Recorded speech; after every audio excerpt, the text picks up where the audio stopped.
ஈரானின் தலைமை அமெரிக்காவுடன் வளர்ந்து வரும் தங்களின் புரிந்துணர்வு ஒப்பந்தத்தை ஒரு பின்வாங்கலாக காட்டாமல் தங்களின் எதிர்ப்பு மற்றும் வெற்றியின் விளைவாக காட்ட முயற்சிக்கின்றது. ஆனால் அதை ஒரு வாதமாக முன்வைப்பது அவ்வளவு எளிதான விஷயமல்ல. அந்த நாடு இப்போதுதான் ஒரு கடுமையான போரை கடந்து வந்துள்ளது. பொருளாதாரம் கடுமையான அழுத்தத்தில் இருக்கின்றது. மேலும் இஸ்லாமிய குடியரசின் சொந்த ஆதரவு தளத்தின் சில பகுதியினர் அமெரிக்காவுடன் எந்த ஒரு சமரசத்தையும் செய்யக்கூடாது என பல மாதங்களாக கண்டனம் தெரிவித்து வருகின்றனர். அதே நேரத்தில் இந்த நெருக்கடியை ராஜதந்திரத்துக்கான ஒரு தருணமாக பார்க்காமல் ஈரானில் ஆட்சி மாற்றத்துக்கான ஒரு வாய்ப்பாக பார்க்கும் ஈரானியர்களும் நாட்டுக்குள்ளும் வெளிநாட்டிலும் இருக்கின்றார்கள். இந்த பிளவுபட்ட அரசியல் சூழலில் தான் இந்த ஒப்பந்தத்தை மக்களிடம் ஏற்றுக்கொள்ள ஈரான் செய்ய முயன்று வருகிறது.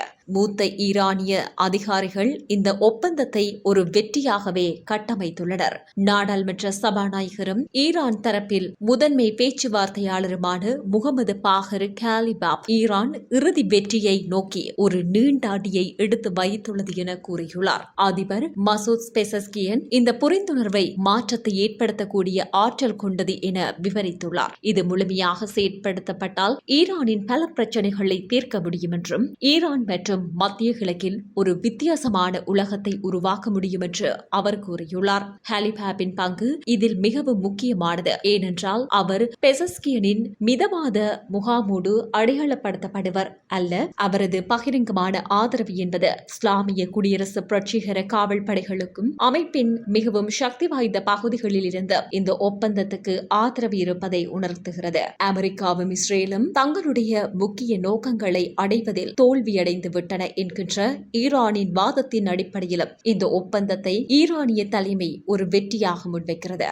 அவர்கள் ஈரானை பணிய வைக்கவில்லை. இஸ்லாமிய குடியரசை ஆட்சியிலிருந்து அகற்றவில்லை. ராணுவ நடவடிக்கை மூலம் ஈரானின் அணுசக்தி திட்டத்தை முடிக்கவில்லை. மேலும் ஹெஸ்புல்லா உடனான ஈரானின் தொடர்புகளையும் உடைக்கவில்லை. மாறாக ஈரான் இன்னும் பேச்சுவார்த்தைகளில் பங்கேற்று வருகிறது. அந்த செயல்முறையில் லெபனானும் இடம்பெற்றுள்ளதுடன் ஈரானுக்கு வழங்கப்படக்கூடிய பொருளாதார தடைகள் தளர்வு பற்றியும் ஆலோசனைகள் நடைபெற்று வருகின்றன.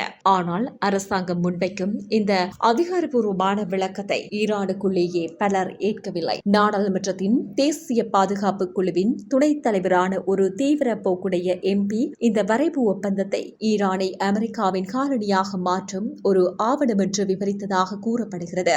ஹோர்முஸ் நீரிணையை கப்பல் போக்குவரத்துக்கு மீண்டும் திறந்துவிடக் கூடாது என்ற அதி உயர் தலைவரினுடைய உத்தரவை பேச்சுவார்த்தை நடத்தியவர்கள் அலட்சியப்படுத்திவிட்டதாகவும் அவர் குற்றம் சாட்டியுள்ளார். இந்த விமர்சனம் மிகவும் முக்கியமானது. ஏனெனில் இது அமைப்புக்கு வெளியிலிருந்து வரவில்லை. தேசிய பாதுகாப்பு கண்காணிக்க வேண்டிய ஒரு நிறுவனத்துக்கு உள்ளிருந்தே இது வந்திருக்கிறது.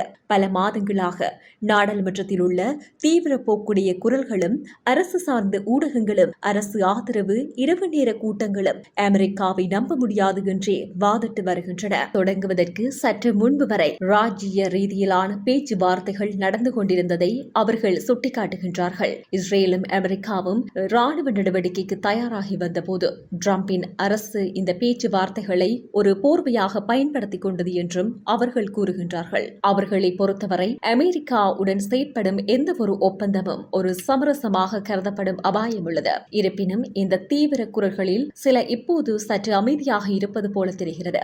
இந்த ஒப்பந்தத்தை நோக்கி முன்னகர்ந்து செல்வதற்கான முடிவு அரசின் மிக உயர்ந்த மட்டத்திலிருந்து அங்கீகரிக்கப்பட்டுள்ளது என்பதை இது உணர்த்தலாம். அதற்காக அங்கே முழுமையான ஒற்றுமை இருக்கின்றது என அர்த்தமல்ல. ஓர் ஒப்பந்தத்தை நிராகரிப்பதால் ஏற்படும் இழப்பு இந்த தீவிர போக்காளர்களினுடைய கோபத்தை எதிர்கொள்வதை விட அதிகமாக இருக்கும் என தற்போதைக்கு அதிகார மையம் முடிவு செய்திருப்பதை இது காட்டலாம். அந்த கணக்கெட்டுக்கு பொருளாதார அழுத்தமே மிக முக்கிய காரணமாகும். ஹோர்முஸ் நீரிணையை சுற்றியுள்ள அழுத்தங்கள் அமெரிக்கா மற்றும் பிராந்திய எரிசக்தி துறைமுகங்கள் மீதான தாக்குதல்கள் உள்ளிட்ட தங்களின் ராணுவ பலத்தின் விளைவாகவே இந்த ஒப்பந்தம் கிடைத்தது என ஈரானிய தலைமை கூறலாம். ஆனால் பொருளாதார அழுத்தமும் ஈரானை இந்த நிலைமைக்கு தள்ளியுள்ளது.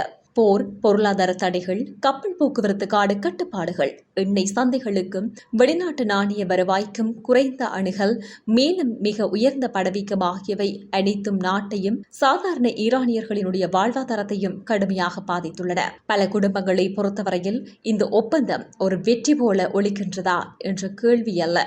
மாறாக இது விலைகளை குறைக்குமா, மற்றும் மற்றொரு போர்ச்சூழல் பற்றிய பயத்தை போக்குமா என்பதுதான் விஷயம். அமெரிக்க துணை அதிபர் JD வான்ஸ் ஈரானுக்கு வரி செலுத்துவோரினுடைய பணம் எதுவும் கிடைக்காது, ஆனால் அது தன் கடமைகளை நிறைவேற்றி தடைகள் தளர்த்தப்பட்டால் பில்லியன் கணக்கான டாலர்களை பெற முடியும் என கூறியுள்ளார். இது ஈரான் இந்த ஒப்பந்தத்தை அமெரிக்காவை சார்ந்திருக்கும் ஒரு விஷயமாக காட்டாமல் முதலீடு மற்றும் மறுசீரமைப்புக்கான பாதையாக காட்ட உதவுகிறது. இருந்தாலும் இதில் உள்ள அபாயங்கள் மிக தெளிவானவை. இந்த புரிந்துணர்வு ஒப்பந்தத்தின் விவரங்கள் இன்னும் முழுமையாக வெளியிடப்படவில்லை. மேலும் சுவிட்சர்லாந்தில் வெள்ளிக்கிழமை பேச்சுவார்த்தைகள் தொடங்கும் என்று எதிர்பார்க்கப்படுகிறது. ஈரானின் செறிவூட்டப்பட்ட யுரேனியத்தின் எதிர்காலம், அனுமதிக்கப்படும் செறிவூட்டலின் அளவு, சரிபார்ப்பு, தடைகள் நீக்கம், ஹோர்முஸ் மற்றும் லெபனான் போன்ற மிக கடினமான விஷயங்கள் இன்னும் பேச்சுவார்த்தைகளில் விவாதிக்கப்பட வேண்டியுள்ளன. இஸ்ரேல் தரப்பிலும் ஒரு நிச்சயமற்ற தன்மை நிலவுகிறது. அதன் பின்னர் பெஞ்சமின் நெத்தன்யாகு தெற்கு லெபனானில் இருந்து இஸ்ரேல் பின்வாங்கும் என்ற செய்திகளை நிராகரித்துள்ளார். மேலும் இஸ்ரேலிய படைகள் தேவைப்படும் வரை லெபனானில் இருக்கும் என்று கூறியுள்ளார். இதற்கிடையில் டொனால்ட் ட்ரம்ப் லெபனானில் இஸ்ரேல் நடந்து கொள்ளும் முறையை பகிரங்கமாக விமர்சித்துள்ளார். அங்கே அதிகமான மக்கள் கொல்லப்பட்டுள்ளனர் எனவும் கூறியுள்ளார். ஈரான் அமெரிக்கா ஒப்பந்தம் எட்டுவதற்கு சற்று முன்பு பெய்ரூட்டில் இஸ்ரேல் நடாத்திய தாக்குதல் குறித்து தனக்கு அதிருப்தி இருப்பதாகவும் அவர் தெரிவித்தார். அதே நேரத்தில் நெத்தன்யாகுவுடனான தனது உறவு இன்னும் சிறப்பாகவே உள்ளது என அவர் உறுதியளித்துள்ளார். ஈரானை பொறுத்தவரையில் அமெரிக்காவுக்கும் இஸ்ரேலுக்கும் இடையே வெளியில் தெரியும் இந்த உரசல் பயனுள்ளதாக இருக்கின்றது. ஈரானின் அழுத்தம் இஸ்ரேலின் செயற்பாட்டு சுதந்திரத்தை சிக்கலாக்கியுள்ளது என்பதற்கான ஆதாரமாக இதை காட்டலாம். ஆனால் இது இந்த ஒப்பந்தத்தை மிகவும் பலவீனமானதாகவும் ஆக்குகிறது. இஸ்ரேல் லெபனானில் தனது நடவடிக்கைகளை தொடர்ந்தால் அதற்கு பதிலடி கொடுக்க வேண்டிய அழுத்தம் ஈரானுக்கு ஏற்படும்.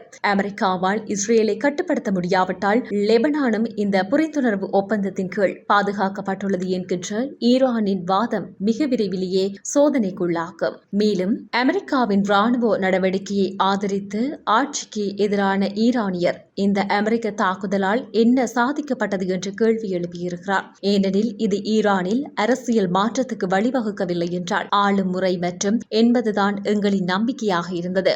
ஆனால் துயரம், பணவீக்கம் மற்றும் பொருளாதாரத்துக்கு ஏற்பட்ட கூடுதல் சேதங்களை தவிர இதனால் மக்களுக்கு என்ன பயன் கிடைத்தது?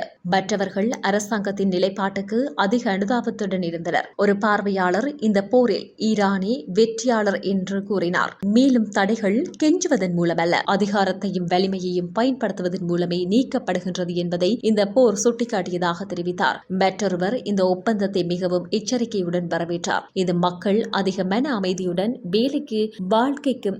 மற்றொருவர் இந்த ஒப்பந்தத்தை மிகவும் எச்சரிக்கையுடனும் வரவேற்றார். இது மக்கள் அதிக மன அமைதியுடன் வேலைக்கும் வாழ்க்கைக்கும் திரும்ப வழிவகுத்துள்ளது என்றார். இது தற்காலிகமானது என்றுதான் நான் நினைக்கின்றேன். ஆனால் நமக்கு சில மாதங்கள் மூச்சு விடவும் அமைதியாக இருக்கவும் அவகாசம் தேவைப்பட்டது என்று கூறுகிறார். அதுவே மிகவும் யதார்த்தமான விளக்கமாக இருக்கலாம். இந்த ஒப்பந்தத்தை இஸ்லாமிய குடியரசு ஒரு வெற்றியாக சித்தரித்து வருகிறது.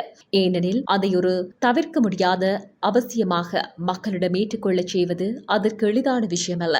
ஆனால் பல ஈரானியர்களை பொறுத்தவரை இதன் வெற்றி வெறும் முழக்கங்களால் அளவிடப்படாது. போர் நிறுத்தப்படுகிறதா, விலைகள் குறைக்கப்படுகிறதா, மேலும் அடுத்த கட்டத்தை மற்றொரு திடீர் பதற்ற உயர்வு இல்லாமல் தலைமையால் நிர்வகிக்க முடிகிறதா என்பதை கொண்டே இதன் வெற்றி அளவிடப்படும்.